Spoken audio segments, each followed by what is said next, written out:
Kamusta sa lahat? Maligayang pagdating sa aking channel.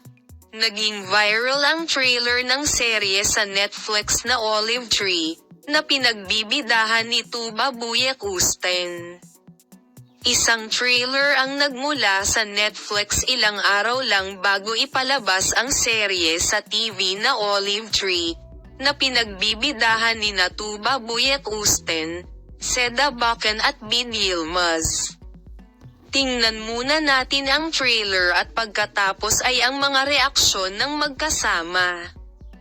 Ilang araw na lang ang natitira sa ikalawang season ng Netflix series na Olive Tree, na pinagbibidahan ni Tuba Büyüküstün, Seda Bakan at Bin Yilmaz.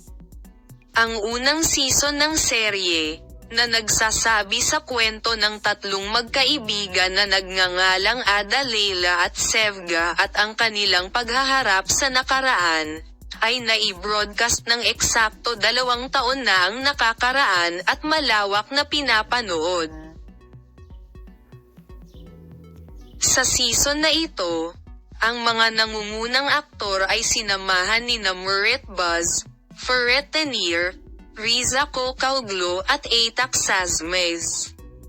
Sa paghusga sa pinakabagong trailer na ibinahagi, isang explosive season na puno ng mga nakaraang trauma ang naghihintay sa atin. Pagkatapos, tingnan natin ang mga komento tungkol sa serye at ang mga romantikong eksena ng Tuba Büyüküstün at Atack Sazmez. Ang unang season ay mali ang pagkakalarawan bilang isang pampamilyang serye sa TV.